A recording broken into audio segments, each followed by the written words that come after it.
eso que llamamos destino, gran parte en manos de los hombres, cuando estos tienen ideas claras y propósitos firmes. Enzo Ferrari.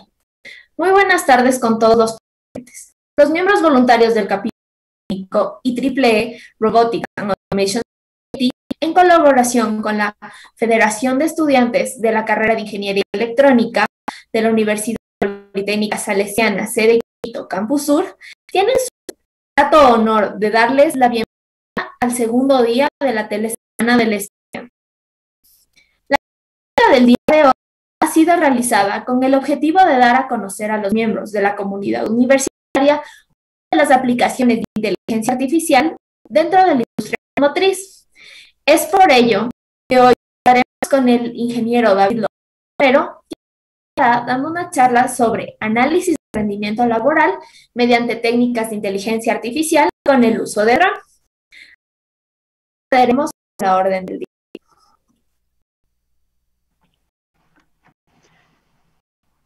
Como primer punto, tenemos la presentación del ponente, una pequeña biografía del mismo. A continuación, la ponencia, una charla sobre el análisis de rendimiento mediante técnicas de inteligencia artificial con el uso de dron. Y finalmente, como tercer punto, tendremos preguntas y dudas que hayan surgido.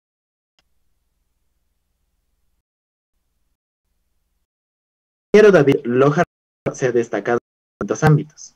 Ingeniero eléctrico de profesión, desde hace 8 años, investigador en GenJai y Sustainable Future Ltd. En tecnologías aplicadas a la astrobiología, cofundador en AgroScan y especialista en robótica e inteligencia artificial. A continuación tendremos la participación del ingeniero David Loja Romero, que sin duda posee una grandiosa trayectoria. De antemano le agradecemos por su presencia y le damos una calurosa bienvenida. Ingeniero, un gusto tenerlo aquí con nosotros. Muy buenas tardes. Un gusto, chicos, gracias por la invitación. ¿Me confirman si te escucha bien ahí? Sí, se escucha. Ya, perfecto. Genial. A ver, chicos, me dejan compartir. ¿Me verifica, por favor, si se ve la pantalla? Sí, podemos ver la pantalla. Ya, genial. Genial, chicos. Bueno, sí, en esta breve charla que vamos a tener, quisiera que sea un poco dinámica. En cualquier momento me interrumpen, no hay ningún problema. Cualquier inquietud, cualquier duda, incluso si no se me escucha bien, me lo hacen saber ¿sí? Vamos a ver un caso práctico, digámoslo así, en lo que se refiere a todo lo que es ingeniería electrónica, mecatrónica y un poco también de la inteligencia artificial, aplicado ya en un caso de uso práctico en la industria, ¿no? Un caso real. Porque muchas de las veces nosotros ya cuando estamos en la universidad, obviamente el papel aguanta todo, pero ya cuando estamos en la industria, ahí es cuando nos topamos con distintos problemas, ¿no?, que tenemos que resolver y en un corto periodo de tiempo. Antes de comenzar con toda la introducción y mostrarles el planteamiento o la dinámica básicamente del problema a presentarles, quisiera siempre en las charlas tomo este tema que es de la inteligencia artificial. Y una de mis misiones es básicamente desmentir qué no es inteligencia artificial o básicamente desmentir cómo se ha tergiversado todo este término, esta terminología, ¿no?, de IA, que es básicamente, qué es la inteligencia artificial. Hemos escuchado ahí muchas veces en cursos en línea, en la universidad, en lo que se quiera tomar, que a veces se lo toma como si fuera magia, ¿no? Que a veces decimos o probablemente todo lo que se automatiza, bueno, tendrá algún grado de inteligencia artificial o hace cosas súper geniales que relativamente parece magia, y literal. Lo pensáramos así, pero en la realidad es que detrás de la inteligencia artificial lo único que vamos a encontrar son matemáticas, son algoritmos, son procesos, nada más. ¿Sí? Es por eso que también no es solo Machine Learning ni solo Deep Learning, porque eso también me he topado mucho, que siempre lo toman como solo Machine Learning o solo aprendizaje profundo o Deep Learning o redes neuronales y de ahí no pasamos, cuando en realidad eso es únicamente una ramita de todo el árbol de la inteligencia artificial que tenemos, ¿sí? Como digo, son técnicas eh, que a veces las mezclamos también, no es que solo aplicamos una sola técnica para un problema específico, sino que aplicamos una serie de técnicas, una serie de algoritmos. ¿Qué son algoritmos? No es más que procesos, ¿sí? Un algoritmo es pasos que yo debo seguir, que debe seguir la computadora para realizar una acción, ¿sí? La inteligencia artificial, básicamente, digamos, un término que se lo puede generalizar, que se lo acoge muy bien hoy en día, es básicamente que tratamos que una computadora o que un sistema de cómputo eh, realice acciones específicas, ya que se asemejen al comportamiento humano o que traten de asemejarse al comportamiento humano, ¿sí?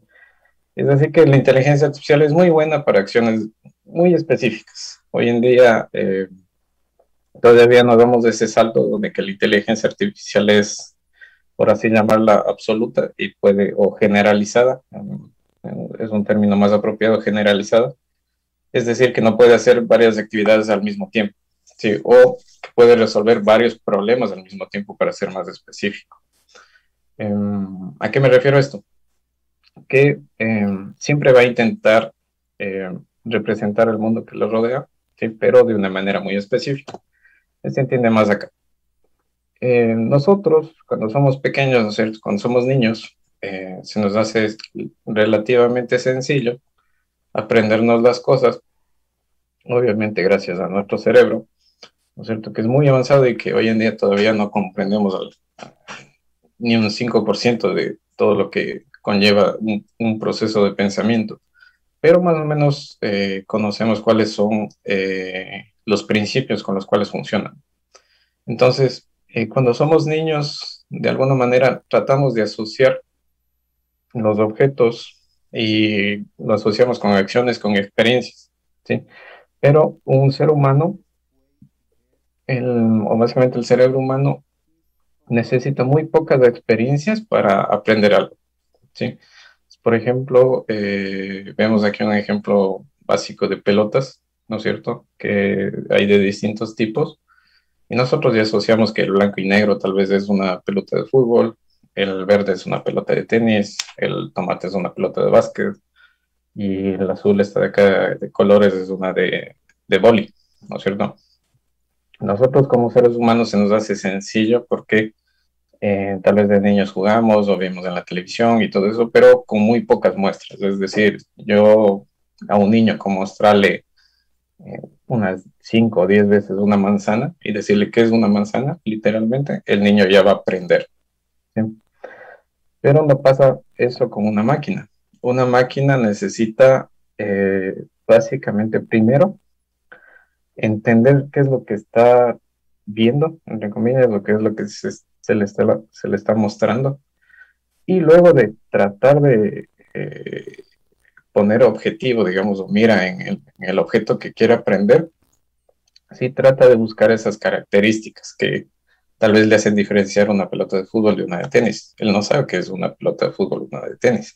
Simplemente sabe que las dos cosas son redondas y, o sea, lo mucho tal vez tiene otro color, pero más allá de eso no entiende. Es decir, no es capaz de, no tiene esa capacidad de asociar las cosas, ¿sí? Eh, es por eso que decimos que la inteligencia artificial en sí, en general, en un ejemplo muy brusco, por ejemplo, para este caso de clasificación, que tendríamos que clasificar, ¿no es cierto? Si yo, por ejemplo, les doy otra pelota, no sé, un verde más oscuro, ¿a cuál le pondrían ustedes? A las de tenis, ¿verdad? Entonces, si yo le doy a la máquina una pelota más oscura, ella tiene que tratar de asociar cuál de todos esos, ¿sí? Entonces, es un problema, digamos, de clasificación y básicamente es de asociar las cosas, ¿ya? Pero para que él pueda asociar, yo tengo que decirle, a ver, esta pelota de aquí, que tiene las características, que es redonda, es pequeña, tiene color verde y líneas blancas, es una pelota de tenis. Es decir, ya le estoy dando la salida, ¿no es cierto? Y todo eso le doy para que aprenda. Pero no solo con una o dos, tres pelotas, sino con varias. Digamos de que de cada uno de estos campos necesitamos, yo que sé, unas 10.000 o 5.000 fotografías, ¿no es cierto?, en distintas posiciones, o incluso, como se ve la pelota de fútbol ahí, acompañada con césped, yo que sé, la pelota de tenis acompañada con una raqueta, la pelota del tenis por el aire, la pelota de tenis golpeando el suelo, la pelota de básquet entrando en el aro, o sea, un montón de fotos yo le tengo que pasar para que entienda que corresponde a la misma categoría y trate de alguna manera a futuro predecir o clasificar en su caso, ¿sí? Y eso por un lado, entonces imagínense, necesito pasarle toda esa información para que aprenda y un montón de muestras, ¿ya? Y solo para que aprenda a clasificar en cuál de todos estos campos. Si ven, es una actividad muy específica, es decir, solo puede hacer una cosa a la vez, ¿ya?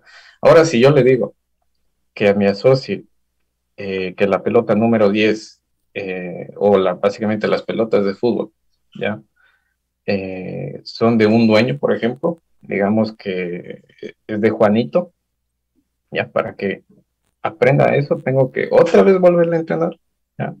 Y otra vez pasarle más información etiquetada, ¿no es cierto? Es decir, que va a haber una tabla donde que tenga el número de pelotas, ¿no es cierto? Con una identificación y el dueño. Entonces, esa nueva tabla tengo que meterle de nuevo con todos los datos anteriores de fotografías para que aprenda ahora a asociar no solo de qué tipo de pelota estamos hablando, sino a quién pertenece, ¿ya? Y así podemos a seguir dándole la vuelta a esta cosa y metiéndole más cosas, ¿no? Para que vaya aprendiendo. Sí. Entonces, más o menos aquí ya se puede ver este tema o el problema básicamente de asociar las cosas, ¿sí? Es un problema de generalización que hoy en día tiene la inteligencia artificial y que cada día está avanzando más para poder generalizar a gran medida las cosas, ¿no? Y en esta parte de generalización pasa algo muy interesante, que a veces suceden generalizaciones que ni siquiera los mismos creadores o diseñadores de estas IAs o procesos se dan cuenta. Un caso muy común ahí es hay un algoritmo que se llama el GPT-3, bueno, es un modelo ya básicamente, y este modelo me sirve para, yo le paso un texto incompleto, puede ser el inicio de una frase, ya, o de un cuento, por ejemplo, unos par de párrafos de un cuento, solo la parte inicial. Y este modelo es básicamente capaz de generar texto a partir del texto que yo ya le presenté, ¿sí? ¿Qué es lo que sucede? Que primero, comenzando que el modelo en sí tiene como 50 millones de parámetros, el cual analiza, ¿sí? Es un modelo sumamente pesado. En ese sentido, entonces, los parámetros que él utiliza, bueno, en la semántica, en toda esta parte del texto, sí, lo clasifica y trata de predecir letra a letra, frase a frase, palabra a palabra, oración a oración, párrafo a párrafo, ¿sí? Pero pasa algo muy interesante porque a este modelo no solo le entrenaron con frases, digamos, de libros, de la Wikipedia, cosas así, sino también le entrenaron con código JavaScript, con código Python, literal, textos de código de gente que había escrito código de algún programa específico o lo que sea, pero le entrenaron con eso, ¿sí? Es decir, con repositorios de GitHub y un montón de cosas así, textos, libros, hasta letras de canciones, todo, eh, libros de historia, todo lo que se les puede ocurrir en texto. Y resulta que si yo le digo al modelo, escribo literalmente, ¿cuál sería la función en Python, por ejemplo, un lenguaje muy específico, cuál sería la función en Python para comenzar a iterar esta tabla? Le pongo eso y le pongo generar Y el modelo es capaz de crear el código necesario para ejecutar esa función, pero lo escribe en Python. Sí, entonces es algo impresionante. Y en realidad es una generalización bastante bruta, se podría decir, bastante robusta de lo que ha podido o se ha logrado llegar a eso, ¿no? Pero con esa cantidad de parámetros eh, enormes. Entonces, bueno, eso, las grandes compañías se pueden dar la libertad de eso porque otro problema más también de la IA es la parte de entrenamiento. Y la parte de datos hoy en día no tanto porque la información ya se la puede encontrar en repositorios, se la puede comprar incluso. Pero el tema de etiquetado y el tema de entrenamiento en sí es costoso. ¿Sí? Entonces, y es costoso en relación a que se demora un montón de tiempo en hacer una actividad de entrenamiento. Sí, digamos que para clasificar estas 4 pelotas, yo haré un modelo y digamos se demorará fácilmente unos 2 montado utilizando algún servicio de Google, como Google Colab, para que me haga rápido, utilizando TPUs, ya, y se demorará un día, yo qué sé, 1000 muestras por cada una de las categorías, de 20.000 y 20.000 otras. Entonces, sí, fíjense, tiempo se en 50 millones de, por ejemplo, clasificar una para que se parámetros, características, con diferenciar una cosa de la otra. Por ejemplo, la pelota de fútbol, podría diferenciarle, todas son redondas, ¿no? Pero la de fútbol tiene estas figuras, o bueno, se podría hacer por la parte de figuras, se podría hacer por la parte del color, ¿qué más? El tamaño, y no sé, no se me ocurre nada más ahorita, puede ser esos 3. Entonces, esas 3 características pasan a ser mis 3 parámetros con los cuales yo voy a evaluar. ¿Ya? Este GPT-3 tiene 50 millones. Entonces, imagínense, es una tabla inmensa. ¿Ya?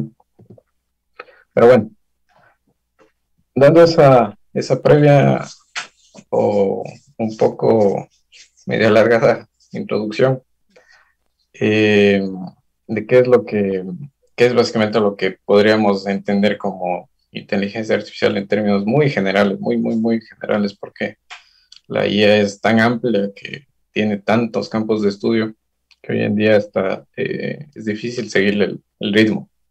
¿Sí? Tiene hasta en la medicina, tiene en la genética, en el transporte, en todo, en todas las áreas básicamente hoy en día está la inteligencia artificial. Pero el sistema que les vengo a presentar hoy es un sistema que implementé hace un año, si no estoy mal, hace un año lo implementé en México, en una fábrica de carros 4x4, la fábrica se llama BRP, y este sistema lo implementé porque básicamente necesitaban ellos un sistema no se puede llamar vigilancia, pero sí un sistema de análisis para el tema del rendimiento laboral, porque, bueno, aparte la empresa innovaba bastante en ese sentido, ¿no? Porque esto no es muy común verlo, pero la empresa en sí así tenía proyectos muy interesantes y uno de ellos era este, porque les interesaba saber cómo podían aumentar la eficiencia en su línea de producción. ¿Sí? Ya les voy a mostrar fotos de la línea de producción. ¿Y por qué? Porque no toda la línea era automatizada. Había partes que sí, obviamente lo hacían robots, pero la parte, por ejemplo, de armado, de atornillado de ciertas carcasas de plástico, incluso la parte de soldado era hecho a mano. Sí, y a pesar de que la fábrica era enorme. Pero bueno, el sistema básicamente era eso. El requerimiento era el siguiente. Necesitaban un sistema con el cual podían, o básicamente requerían levantar video de la línea de producción ¿ya? Y no solo de una, sino de varias a lo largo del día, porque tenían algunas líneas de producción. Bueno, la línea en sí dividida en etapas, entonces necesitaban levantar video de cada una de las etapas, pero en las horas laborables, ¿sí? Había varias formas de solucionar esto, en la que se les ocurre a todo el mundo, y a mí también se me ocurrió primerito, fue colocar cámaras, y para qué meterle drones, ¿no? Pero bueno, el tema es que era un requerimiento muy específico del, del gerente, básicamente, ahí de la planta de producción, que le gustaba todo este tema. Entonces, bueno, era un capricho netamente de él, pero era interesante porque nunca antes había implementado un dron. Y de hecho, internamente, si pueden ver aquí, ya les voy a mostrar, mejor les muestro esta de acá. Si se dan cuenta, esta es la línea de producción. Está aquí, ya comenzaba por aquí, pero en la parte de arriba es un galpón.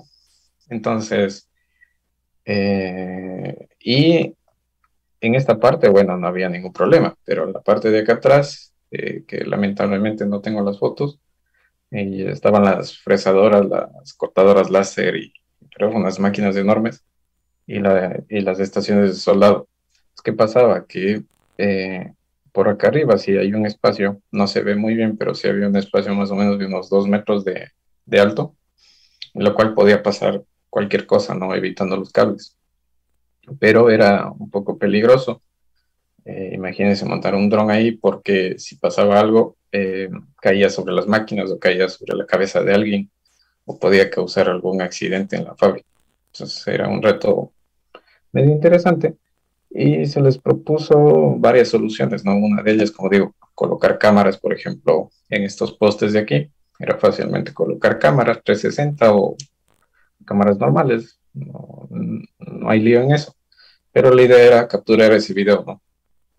Entonces, finalmente se decidió acoger el requerimiento y montar netamente un dron, ¿sí? Eh, el dron, básicamente, ¿cuál era la misión del dron?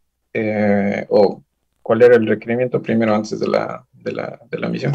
El requerimiento era que el dron sea totalmente autónomo, ¿sí? Porque iba a ser operado por un técnico del departamento de producción y obviamente el técnico no sabe manejar drones o básicamente no había tenido experiencia con manejo de drones.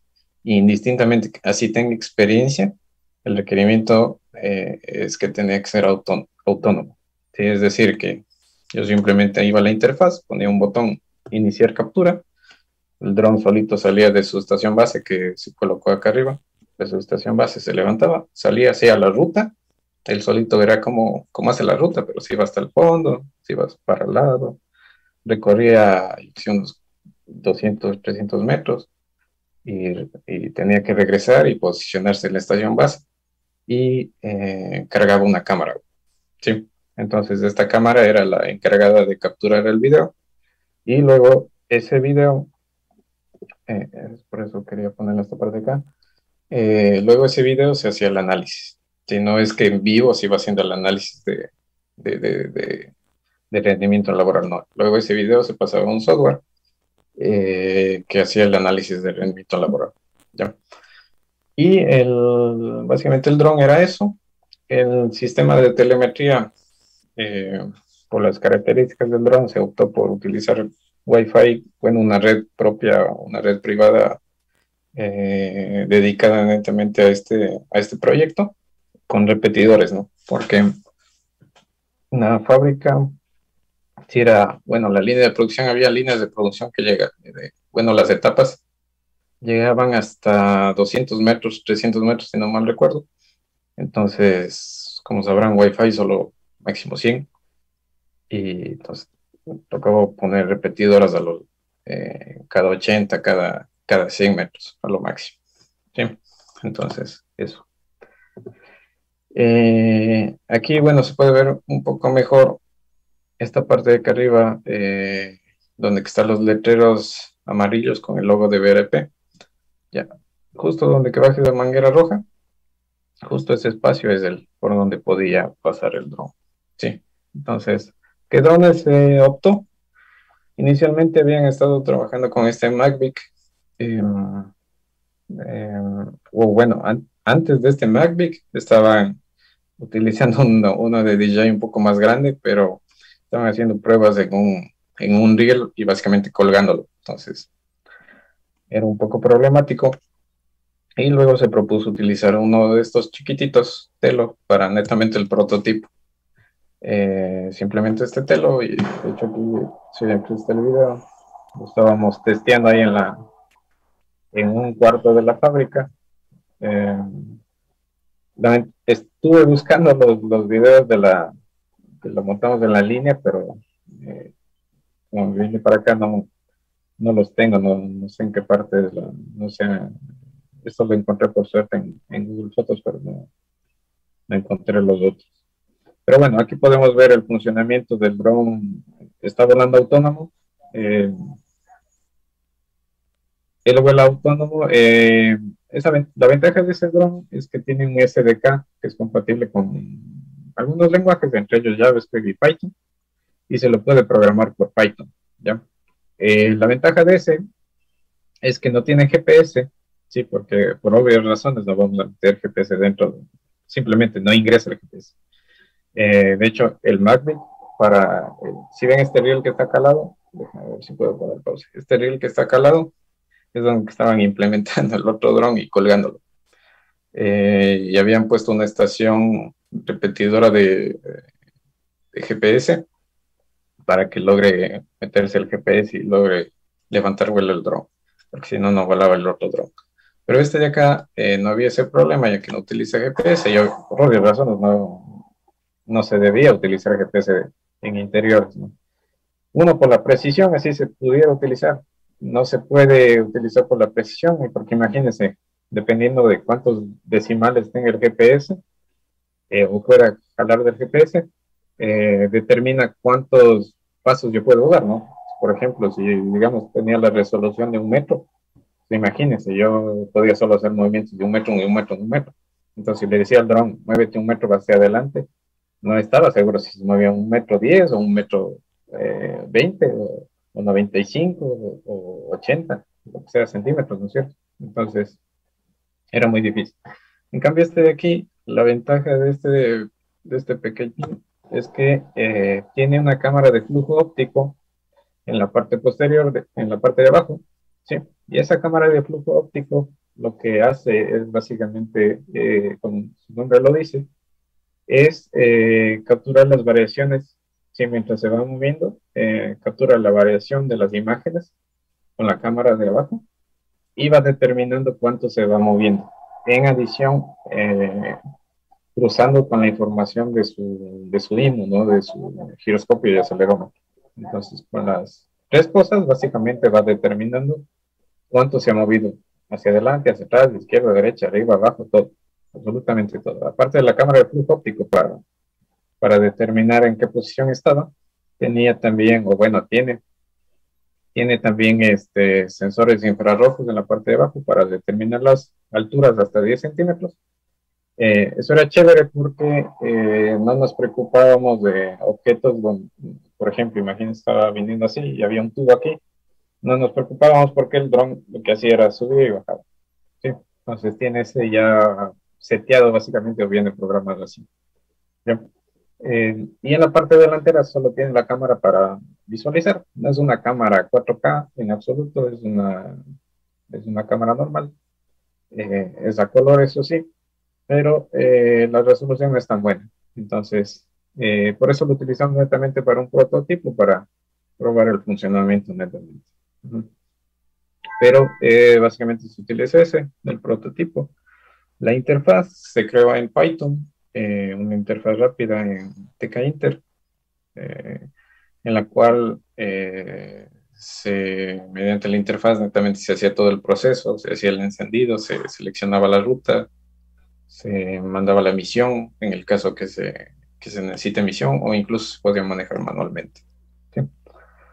Como les decía, esa era una parte de todo el proyecto, pero la parte más interesante en realidad y un poco menos exigente, porque la anterior sí era súper exigente, porque adicionalmente a que huele automáticamente, que eso ya estaba solucionado, tenía que cargarse automáticamente también, o sea, sin la mano de nadie, o sea, que esté conectando ahí o cambiando las baterías, porque el dron iba sobrepuesto a unos 2,80 metros más o menos de altura del suelo, donde que estaban donde que pasaban las tuberías, entonces ahí iba la estación base. Entonces esa estación base debía tener la carga automática. Únicamente ahí se utilizó las patas del dron para que mediante las patas haga contacto con imanes, pero no imanes pegados netamente al metal, sino imanes. Sí, es un sistema de imanes con un plástico en medio para que obviamente tenga la libertad de salirse, ¿no? Para que nos quede pegado. Pero bueno. Y las otras dos patas, las dos cruzadas, hacían el contacto para la carga de la batería. Sí, eso. Ahora, el tema del video, se han planteado dos opciones, que la primera, se utilizó MediaPipe para identificar, bueno, en este caso está en el ejemplo para identificar rostros. Si no conocen esta librería básicamente que es de visión artificial, les recomiendo que la revisen, es muy buena.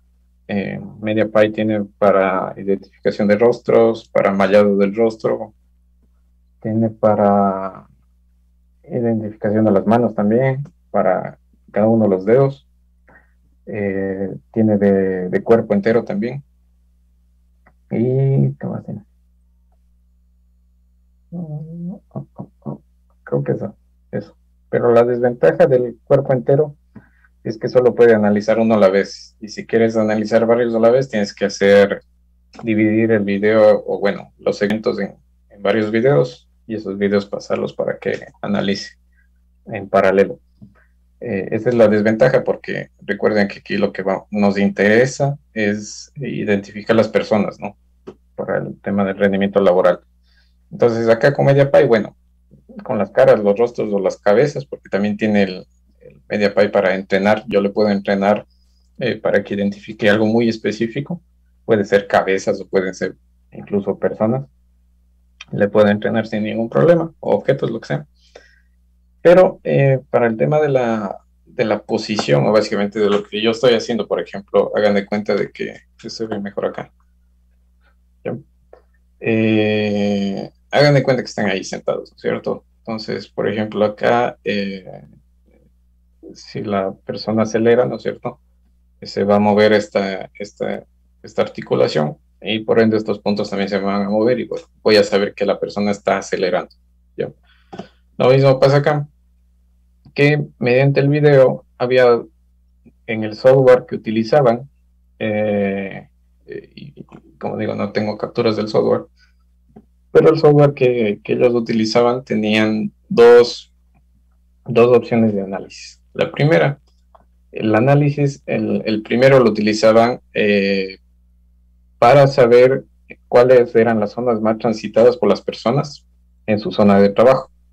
Entonces, de esta manera generaban mapas calientes para ver qué zona era la más transitada y por qué. Luego analizaban eso, obviamente, ya con un humano, básicamente hacía el análisis, porque el software no es que retornaba toda la información, ¿no? Sino el software solo retornaba los mapas de calor, y la persona era la encargada de hacer la interpretación. Entonces, ahí vuelvo y repito, se puede mejorar mucho los softwares porque no todo está generalizado. Por ejemplo, pues podría ser uno de punta a punta, ¿no? Que me dé todo el informe y solo le pase yo los videos, pero no. Entonces, eso por un lado.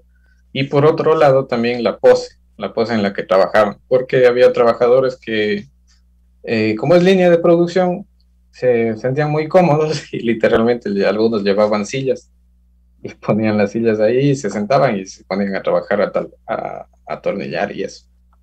A la larga eso no era muy bueno porque primero se cansaban y hacían a su tiempo, a pesar de que es línea de producción, ellos tenían como no tanto los tiempos preestablecidos, o sea, tenían un tiempo preestablecido para tal estación, ¿ya?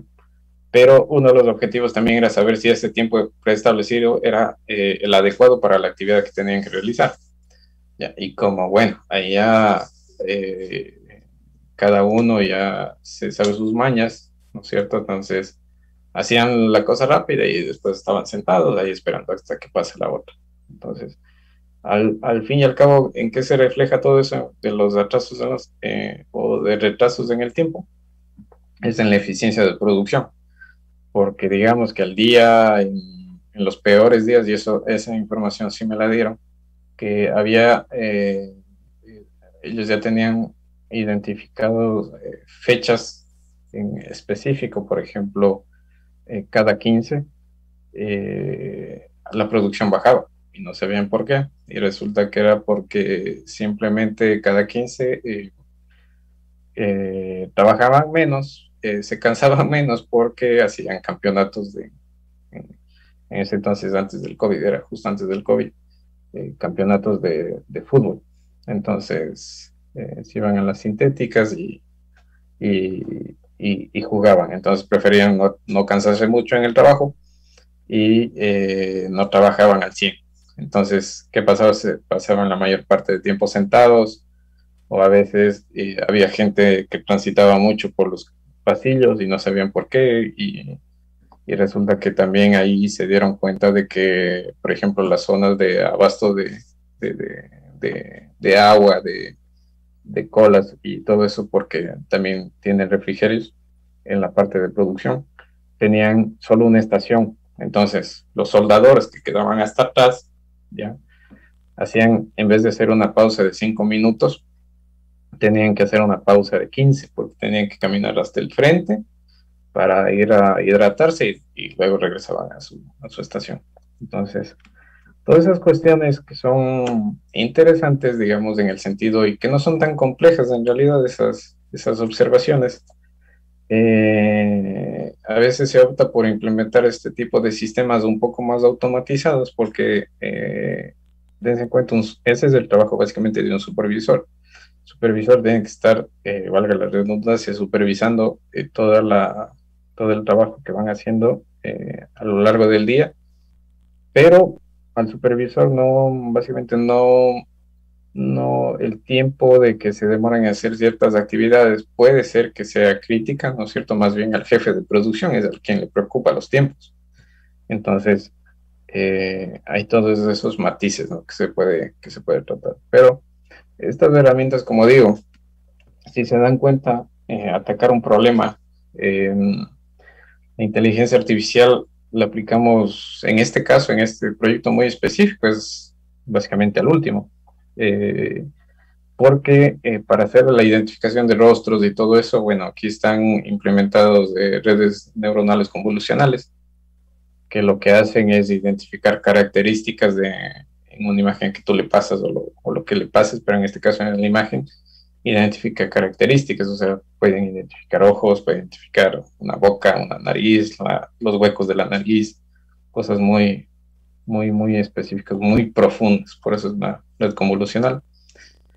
Y con eso puedo identificar rostros. Lo mismo hago con los cuerpos, porque si se dan cuenta, estas rayas que se dibujan son netamente dibujos, pero lo que identifica básicamente el modelo es los puntos, ¿sí? Son las articulaciones, ¿ya?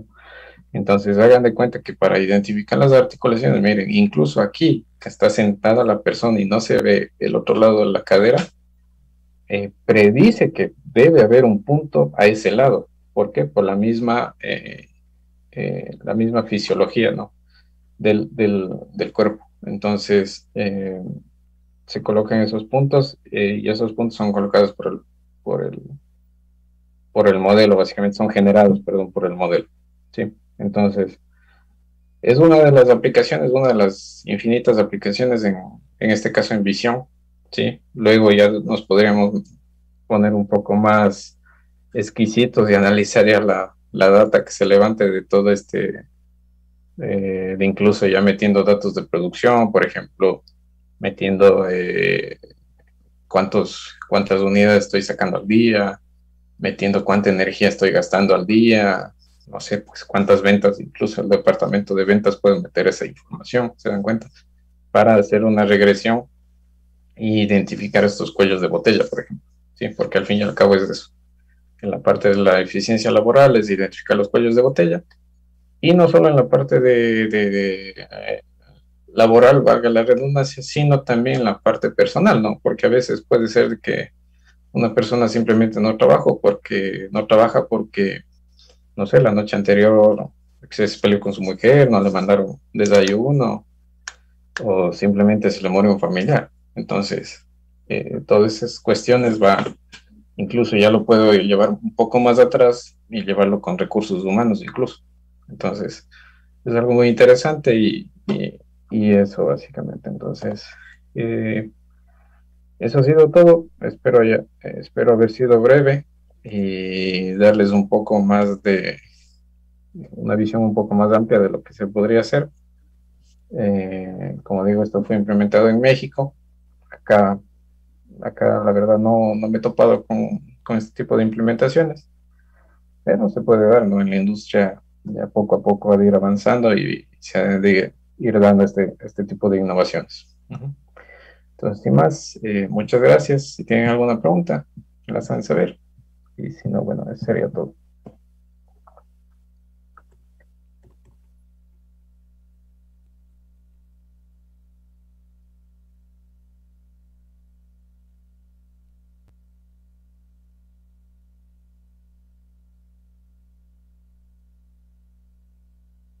Tenemos aquí un compañero que está levantando la mano. Buenas tardes, ingeniero. Con respecto a cuando usted implementó esto en la empresa, ¿tuvo alguna repercusión o cómo se adaptaron los operarios, bueno, el personal que trabajaba ahí? ¿O qué reacciones tuvo? Sí, sí. Claro, les preocupaba porque decían, bueno, aquí ya nos va a estar vigilando el pajarito. Y claro, eso sí, más bien, sabes que funcionó ahí como de manera, como de alerta, porque ellos más bien ya se ponían al pendiente de que, bueno, ya está pasando el dron y tengo que ponerme a trabajar. Y eso de cierta manera era perjudicial para el sistema porque si te das cuenta dentro de la dinámica que estamos hablando, el dron pasa una vez por un lugar, ¿no es cierto? Y tal vez al regreso volverá a pasar por el mismo, pero hasta que haga toda la ruta, yo que sé, puedo esperar hasta que pase el dron, trabajo al 100 y luego que se vaya dejo de estar trabajando. Entonces, había esas cuestiones en las que considerar, por eso es de que inicialmente se le propuso hacer con netamente cámaras, o sea, ¿para qué implementar el dron? ¿Para qué complicarnos la vida? Pero sí, sí, pasaba esas cosas bien interesantes. Uh-huh.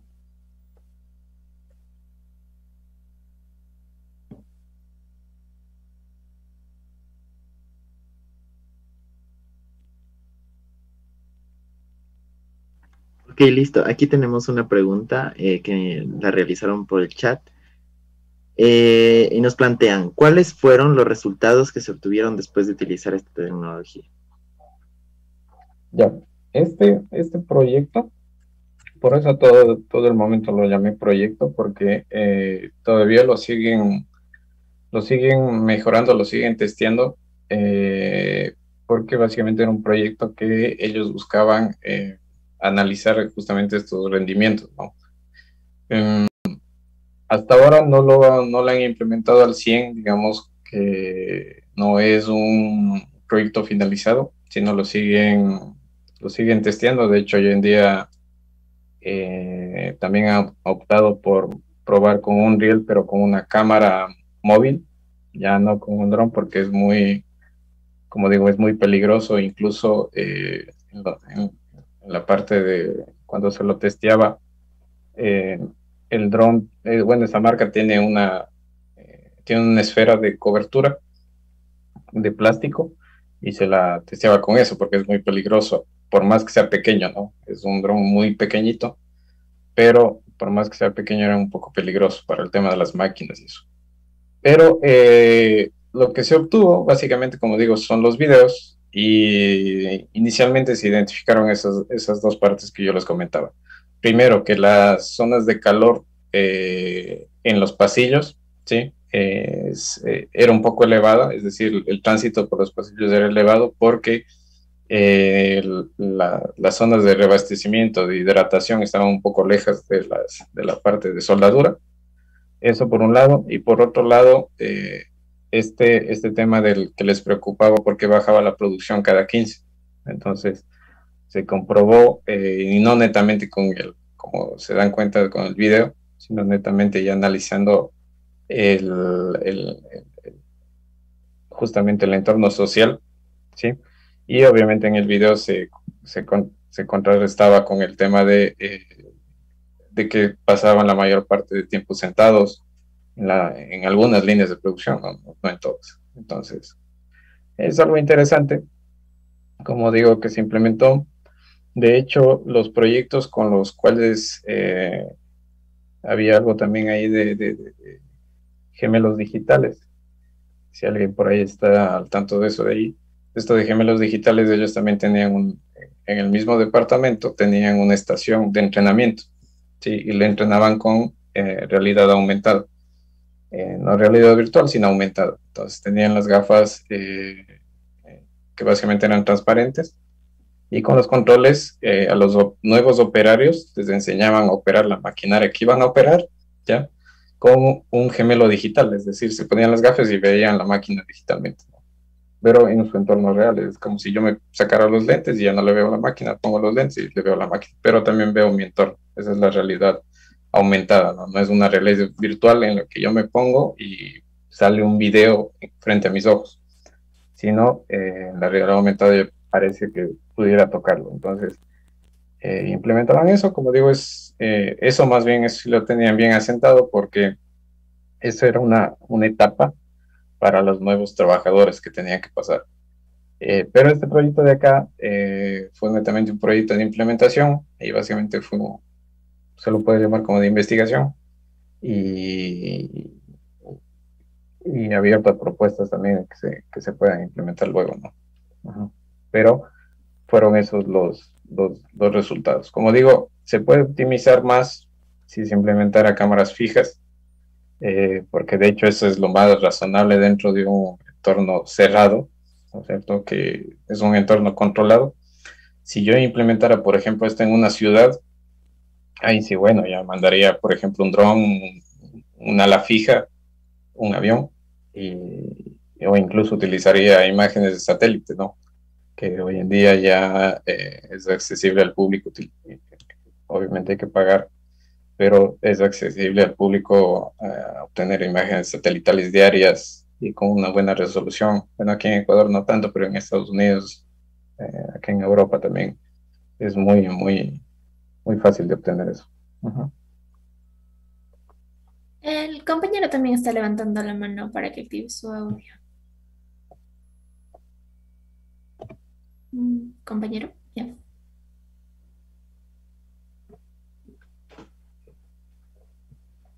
No sé qué pasó, no se le escucha.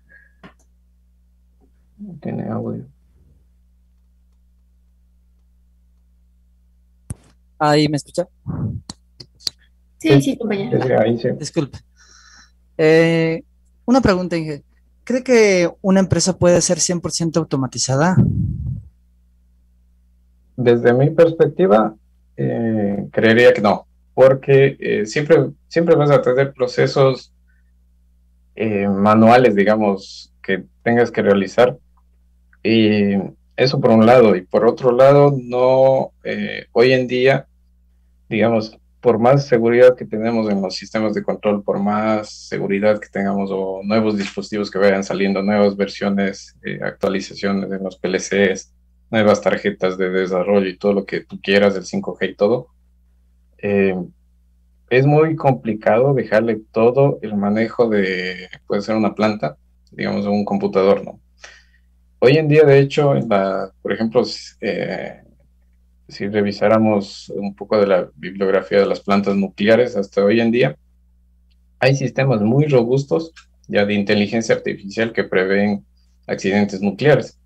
Pero esos sistemas no hacen digamos, la decisión final, siempre la tiene un humano. ¿Por qué? Porque es justo eso, ¿no? Haz de cuenta de que hablábamos al inicio de la parte de la generalización, ¿sí? Y digamos que en una planta nuclear hay un sistema de emergencia, inventémonos, un sistema de emergencia donde que hacen explotar bombas para ya, y que se contenga la explosión. Digamos que hay una explosión, ya. Y digamos que esa decisión la dejas a una inteligencia artificial. La inteligencia artificial, como está entrenada, ¿no es cierto?, para tomar la decisión en base a esa actividad muy específica, es decir, que si hay una alerta de que va a haber una explosión nuclear, ¿verdad? Ya. Eh, y que no debe de demorar en tomar la decisión en activar ese sistema de emergencia, ¿ya? Sin importar las vidas humanas que estén ahí adentro, porque va a haber vidas que todavía no salgan, ¿no es cierto? Va a haber personas que sigan ahí adentro.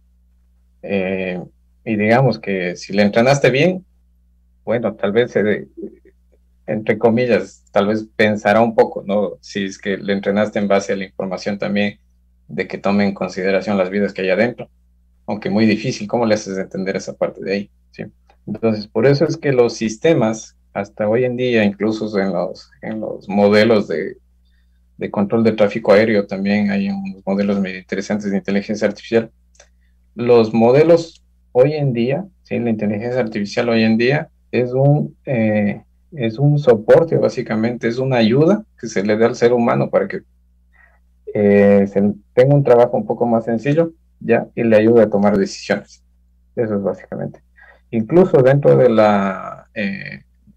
si revisamos un poco la literatura, hay todo un arte de en esta rama que es el sistema de ayudas, los sistemas de ayuda a la decisión, ¿ya? De hecho, estos sistemas de ayuda a la decisión son tan importantes que incluso en la NASA tienen un departamento solo de eso, ¿ya? Eh, es una muy buena área si se quieren dedicar a eso también, porque se puede aplicar a todo, ¿no? Se puede aplicar a tráfico inteligente, se puede aplicar a temas de desastres naturales, se puede aplicar incluso en este tema de vacunaciones, el tema de las vacunas del COVID, un montón de vainas. Entonces, pero hoy en día no se le da todavía la confianza a la inteligencia artificial o básicamente la automatización para que tenga el control total sobre los sistemas. Es muy, muy complejo dejarlo eso. Ujú. Eso también va contra, un poco, si te pones a pensar un poco contra la ética. De hecho, en la inteligencia artificial hay otra rama social que es la ética de la inteligencia artificial. Entonces, ¿hasta dónde estamos dispuestos a dejarle el control a una computadora básicamente sobre nuestras vidas, ¿no? Hoy en día, bueno, ya el celular se hace cargo de casi todo, pero en estos sistemas tan críticos hay que pensarlo dos veces. Ajá. Entonces, bajo mi perspectiva, falta mucho hasta lograr llegar a ese punto, pero sí, sí se puede lograr un alto, un alto nivel de automatización. Eso sí, digamos que en un 90% podría tener automatizado la planta y un 10% mi personal, pero muy difícilmente en llegar al 100, muy difícil. Ajá. Siempre vas a necesitar alguna persona, aunque sea para que limpie, pero al llegar al 100 es complicadísimo. Ujú. Igual una pregunta que mandaron por chat. Dice, si alguien necesita hacer uso de este proyecto, ¿se lo puede adquirir de alguna manera o es exclusivo de los creadores? Este proyecto en específico no, es propiedad de la empresa de allá de México, ¿no? Pero como digo, lo interesante de la dinámica de, de estos librerías, de los programas y todo eso es entender el problema y es entender cómo solucionarlo. Es por eso de que más bien antes de enfocarse en conseguir, yo que sé, el código fuente de los programas, yo les podría pasar el código fuente del control del dron, por ejemplo. Eso yo no me hago lío. pero el chiste es entenderlo, cómo funciona para poder implementarlo o acoplarlo a la necesidad donde vaya a implementarlo. Entonces, más bien es ese sentido. Pero la propiedad intelectual de este proyecto muy específico, obviamente, es de la empresa. Entonces, a mí me contrataron para... Entonces, yo no puedo utilizarlo en otro lado, obviamente. Ese mismo, ¿no? Pero tranquilamente cambiaré el código en algunas partes o cambiaría ya que sé, ya no utilizo drones, utilizo la cámara y se acabó, es lo mismo. Listo, otro compañero acaba de alzar la mano. Por favor, Buenas tardes. Buenas tardes, ingeniero. Buenas Buenas tardes. Una pregunta. Yo quería saber en qué lenguaje nos recomienda aprender para aplicar esto de la inteligencia artificial. ya, genial, genial. Python, aprendas de Python al revés y al derecho. Python es el lenguaje preferido por toda la comunidad de desarrollo en esta parte de inteligencia artificial. ¿Por qué Python por qué es tan flexible? Y porque tiene, básicamente, está en todo, ¿no? Está desde los servidores, está desde las tarjetas de desarrollo, está incluso en la parte de nube, porque una cosa es correr el modelo de inteligencia artificial de una tarjeta, yo que sé, bueno, Raspberry no sirve para eso, pero una Jetson Nano, por ejemplo, una tarjeta de NVIDIA, si yo le corro ahí, ya, chévere, pero si yo le quiero correr, por ejemplo, creo un modelo de predicción que me permita saber a qué persona tengo que darle crédito dentro de un banco, el banco no va a estar corriendo el modelo dentro de una computadora ahí con la señorita de la oficina. Va a necesitar que ese modelo esté montado en nube. Entonces, para tú subir modelos a nube, tienes algunas opciones y dentro de esas opciones es Python. Python y Google Cloud. Para ser más específicos, quieren investigar ahí Cloud Functions de Google. Con Python puedes hacer APIs para consumir tus modelos de inteligencia artificial. Entonces, Python es la Biblia como yo lo sé decir, la Biblia de los lenguajes de programación. Y aprendan Python. Y de ahí despacito, Python hoy en día ya es para todo. Y de ahí tiene, a ver, lo más cercano que se puede hacer algo sencillo es con Keras. Pueden utilizar ahí para hacer redes neuronales. sklearn, que es para hacer machine learning de forma automática.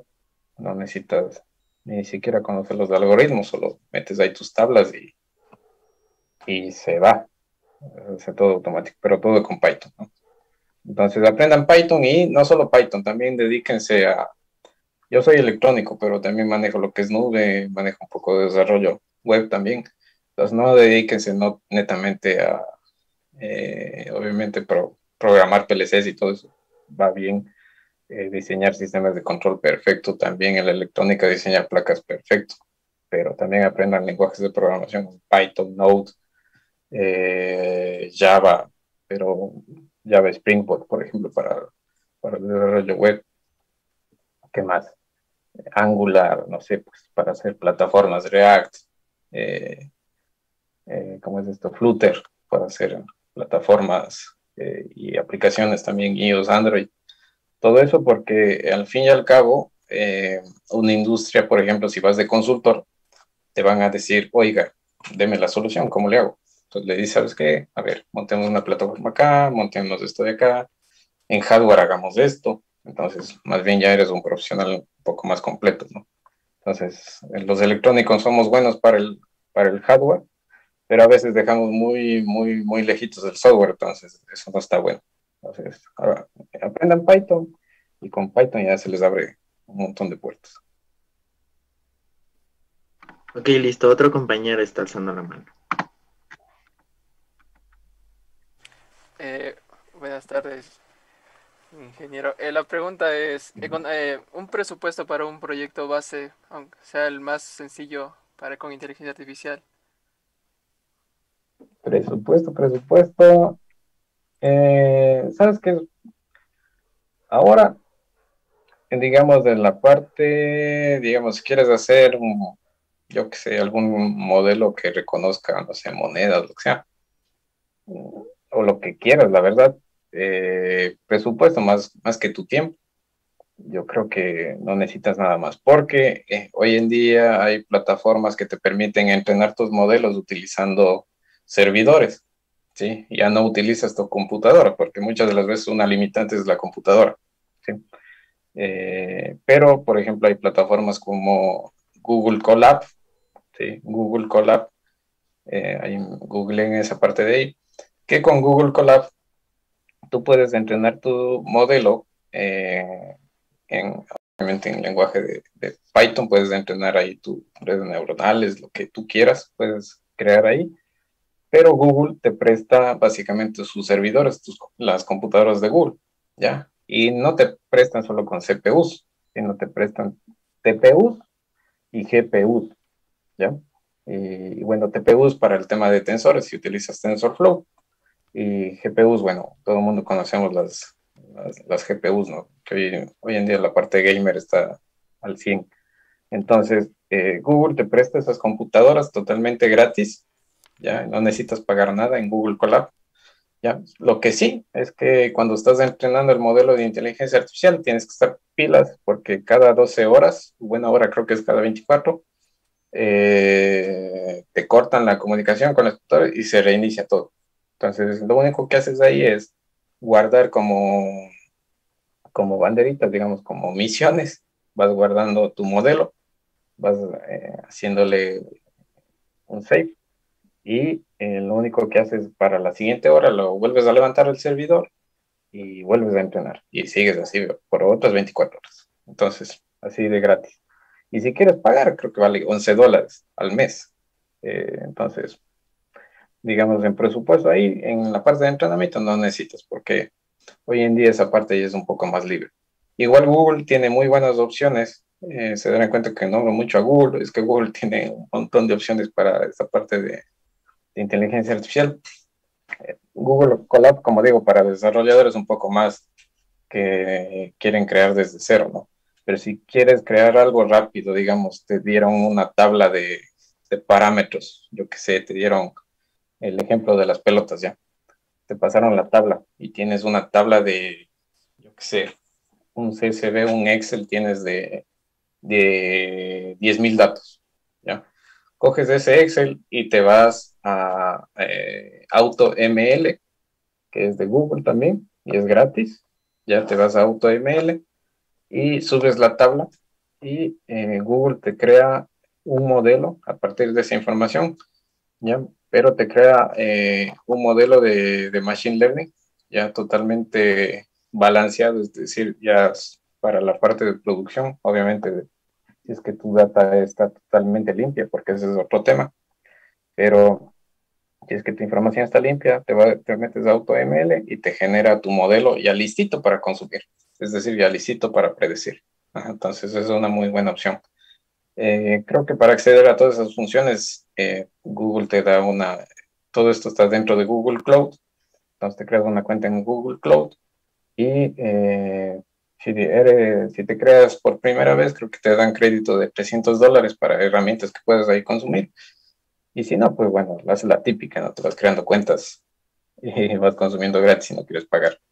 Pero si es que quieres pagar, pues también es muy bueno, ¿no? Si es que ya es para trabajo, te recomiendo que pagues porque no vas a estar ahí diciéndole al cliente, esperen, esperen, voy a crear otra cuenta. Entonces, eso. Ajá.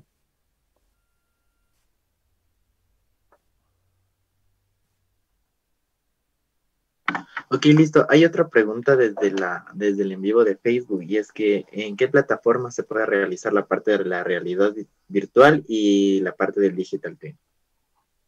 Ya, del Digital Twin, NVIDIA sacó, bueno, está un poco limitado porque me parece que es a partir de las tarjetas de NVIDIA 2080. Pues, a lo que me voy es que este de Digital Twin, NVIDIA sacó un paquete súper bueno ya que puedes utilizarlo, es gratis, te bajas, te descargas el SDK, incluso te puedes utilizar el SDK o utilizas la interfaz propia de NVIDIA, te descargas y básicamente es como un Photoshop del Digital Twin. Entonces, en este de aquí, tú puedes crear plantas de producción, puedes crear ciudades enteras incluso, ¿ya? Y hacer tus gemelos digitales, ¿ya? Eso es lo que yo recomiendo. La desventaja es de que el requerimiento mínimo, si vas a correr en una computadora, es que tengas una tarjeta NVIDIA 2080. Eso es lo mínimo, me parece, si no estoy mal. Si alguien por ahí me corrige, si no estoy mal, es una 2080. Entonces, es una desventaja porque, digamos, una computadora de ese, bueno, una tarjeta de eso, una laptop, si vas a utilizar una laptop, te saldrá por unos $2,500, $2,000. Entonces, a veces no todos tenemos esa capacidad para comprarnos, pero es una buena opción. Entonces, eso creo que es lo mejor que se puede optar, porque recién lo sacaron en este lanzamiento que ellos hacen todos los años, NVIDIA, en donde muestran sus nuevas tarjetas, sus nuevas aplicaciones. Entonces, recién hace unos, a ver, ¿cuándo lo sacaron?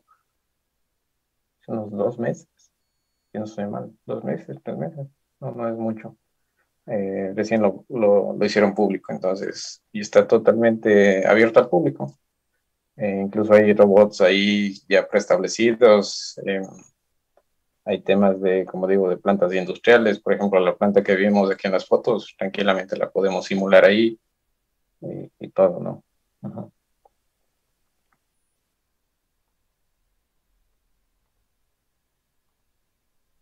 Bueno, eso me parece que ha sido todo por hoy. Agradecemos a todos por su presencia. Agradecemos también al ingeniero David Loja Romero por compartirnos esta información. Esperamos que haya sido de provecho para todos los presentes. Y le recordamos que el día de mañana vamos a tener una intervención de docentes invitados de la carrera a las 11 de la mañana y en la tarde la intervención del ingeniero Johnny Herco. Los esperamos el día de mañana. Muchas gracias. Muy buenas tardes.